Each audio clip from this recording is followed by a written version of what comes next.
Let us pray in the name of the Father, and of the Son, and of the Holy Spirit. Amen. O Jesus, through the Immaculate Heart of Mary, I offer you my prayers, works, joys, and sufferings on this day for all the intentions of your Sacred Heart, in union with the holy sacrifice of the Mass throughout the world, in reparation for my sins, for the intentions of all my relatives and friends, and in particular for the intentions of the Holy Father. Amen. Let us together pray for the intentions of the Holy Father for the month of July, for formation in discernment. Let us pray that we might again learn how to discern, to know how to choose paths of life, and reject everything that leads us away from Christ and the Gospel. Our Father, who art in heaven, hallowed be thy name. Thy kingdom come, thy will be done, on earth as it is in heaven. Give us this day our daily bread, and forgive us our trespasses, as we forgive those who trespass against us. And lead us not into temptation, but deliver us from evil. Amen. Hail Mary, full of grace, the Lord is with you. Blessed are you amongst women, and blessed is the fruit of thy womb, Jesus. Holy Mary, Mother of God, pray for us sinners, now and at the hour of our death. Amen. Glory be to the Father, and to the Son, and to the Holy Spirit, as it was in the beginning, is now, and ever shall be, world without end. Amen. My dear friends, the Word of God welcomes us this morning. And as we begin this day, let us begin by spending time with the Lord.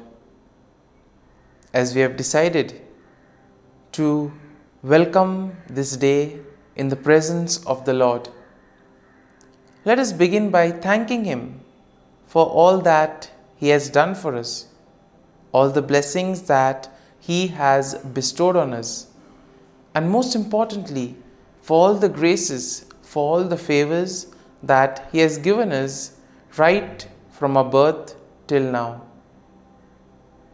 On many occasions, we see that because we are caught up with so many other activities, because of our busy schedule, we don't pay attention to these small details that are there in our lives. Very often, these graces, these blessings, which are so important in our lives, are kept aside. And therefore today, as we begin today's morning prayer, we ask the Lord to give us the grace so that we may be able to appreciate the good things that He has done for us. And therefore, it is appropriate that we begin today's prayer by thanking the Lord for all that He has done for us. First and foremost, we thank the Lord for the gift of life, for giving us talents, abilities, and various opportunities in our lives. We also thank the Lord for the gift of our family members, friends, relatives, near and dear ones, and all those who play a very important role in our lives. Now we see that there are so many people who have been instrumental in our lives in so many ways. These people have dedicated their time and effort, and thus they have shaped and helped us become who we are. And therefore we thank the Lord for their presence in our lives, and we also ask the Lord to bless them so that they may be able to have the fullness of life.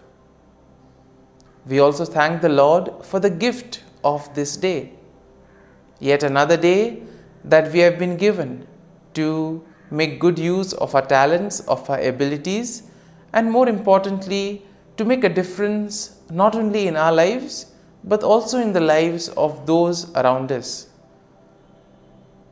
We also thank the Lord for the various opportunities that He has given us. Opportunities to put our talents, to put our abilities to use. And at the same time, opportunities to help others make a difference in their lives. Lord, we also want to thank You for all the experiences that You have given us. Some of these experiences may be really good.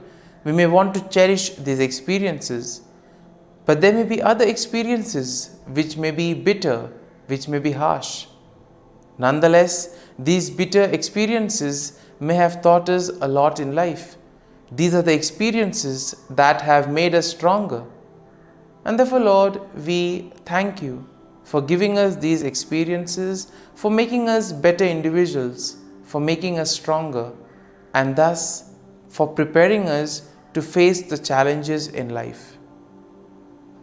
And therefore, my dear friends, as we participate in this morning prayer, let us ask the Lord for this grace that we may be able to radiate His presence to the world around us, that we may be able to become messengers of peace, joy and love, spreading His message of goodness, spreading His message of peace and love to the world around us.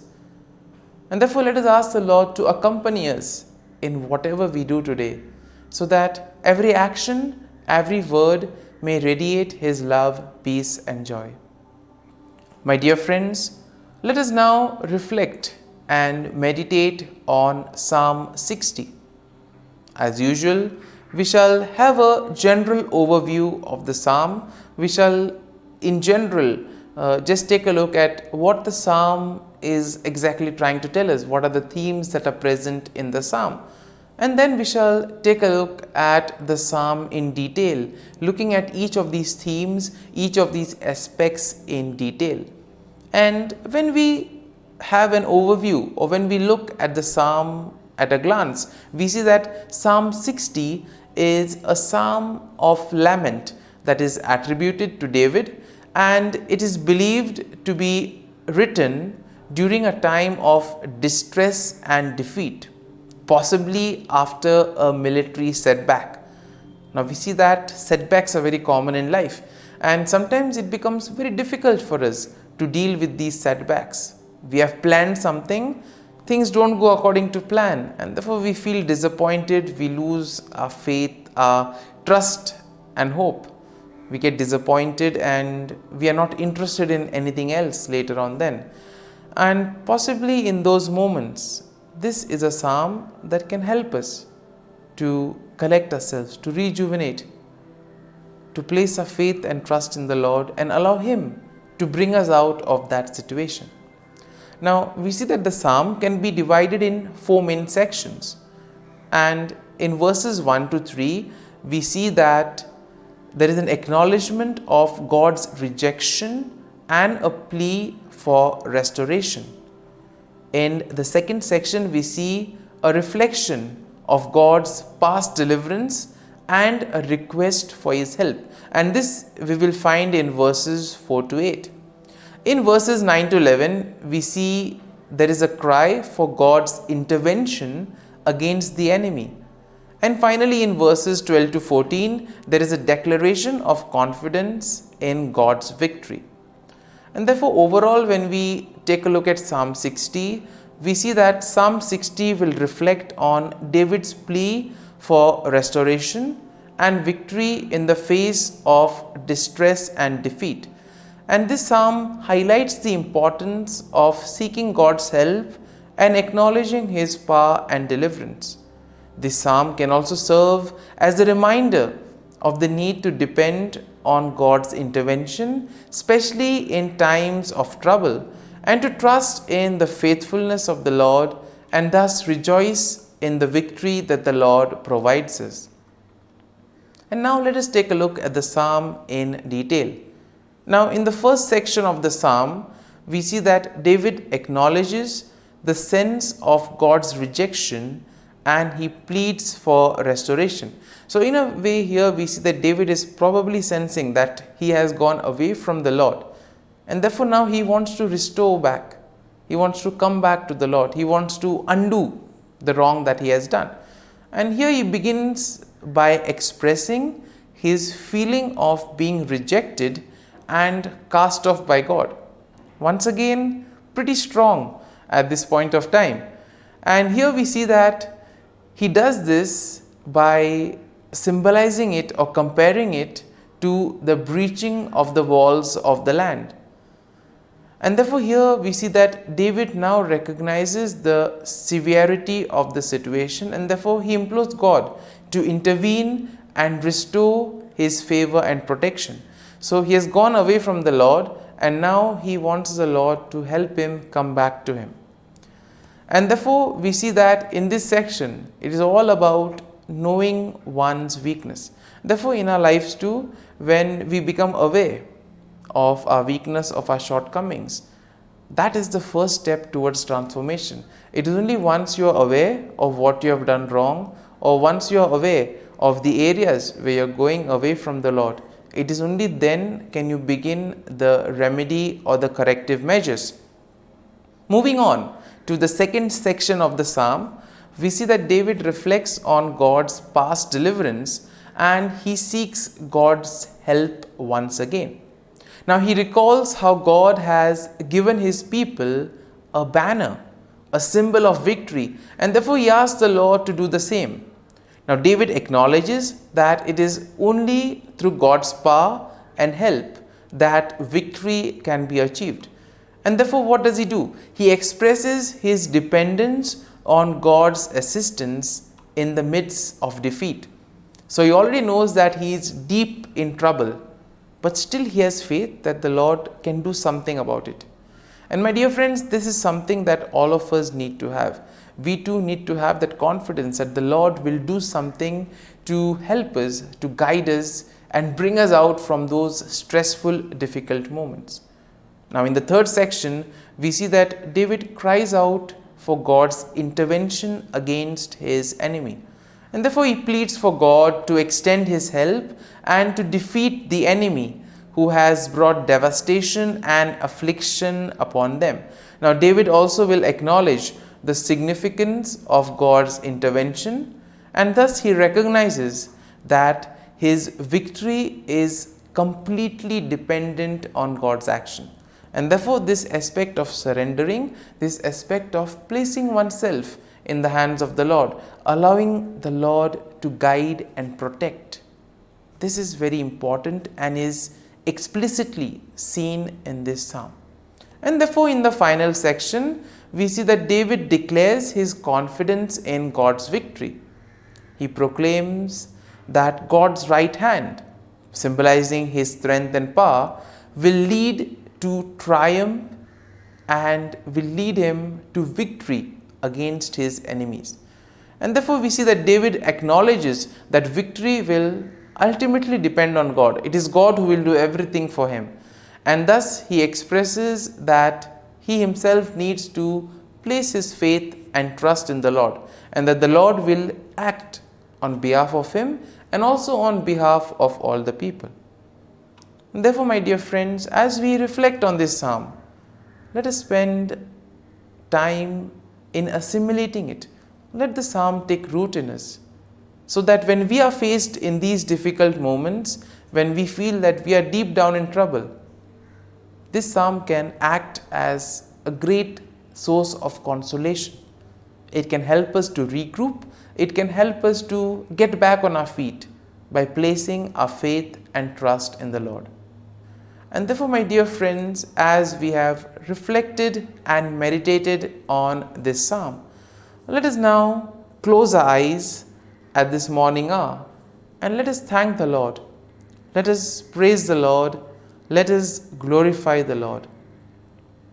Loving Father, you have given us this time in the morning. You have been gracious to us. You have given us your Son, our Lord Jesus Christ, who has cleansed us from our sin. He has taken away all our sins and He has given us a new life. Lord, we thank You for giving us the Holy Spirit. And therefore, Lord, we ask You to bless us and protect us at every step of the way. Be our guiding force. Be there to always show us the way. And for all this, Lord, we thank You, we praise You, and we glorify You. You have protected us and You have guarded us through the night. You have given us this time to spend with You.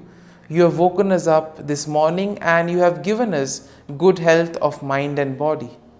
And for all this, Lord, for Your love, for Your mercy, for Your generosity, we thank You and we praise You, O Lord. You are a merciful God. You have blessed us in so many ways.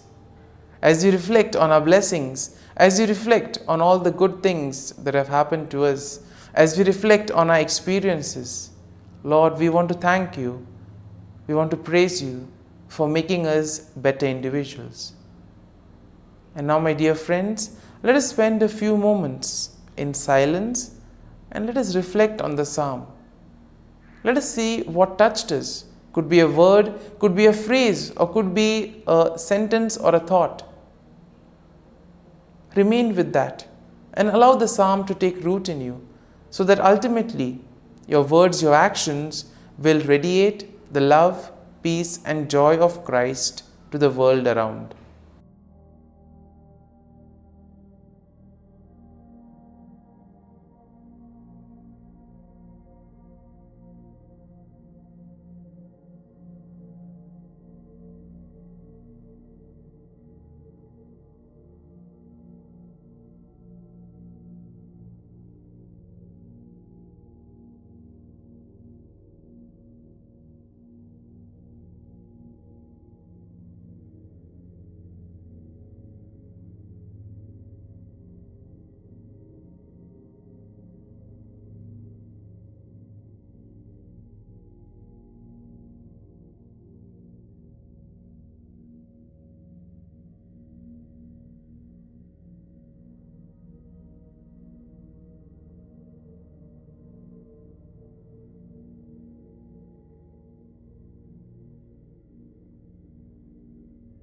Pray to Saint Michael the Archangel for protection. Saint Michael the Archangel, defend us in battle. Be our defense against the wickedness and snares of the devil. May God rebuke him, we humbly pray. And do Thou, O Prince of the heavenly hosts, by the power of God, thrust into hell Satan and all the evil spirits who prowl about the world, seeking the ruin of souls. Amen. Act of Adoration. O Sacrament most holy, O Sacrament divine, all praise and all thanksgiving be every moment Thine. Saint Gertrude, prayer for souls in purgatory. Eternal Father, I offer Thee the most precious blood of Thy divine Son, Jesus, in union with the masses said throughout the world today, for all the holy souls in purgatory, for sinners everywhere, for sinners in the universal church, those in my own home and within my family. Amen. May the divine assistance remain always with us, and may the souls of the faithful departed through the mercy of God rest in peace. Amen. Glory be to the Father, and to the Son, and to the Holy Spirit, as it was in the beginning, is now, and ever shall be, world without end. Amen.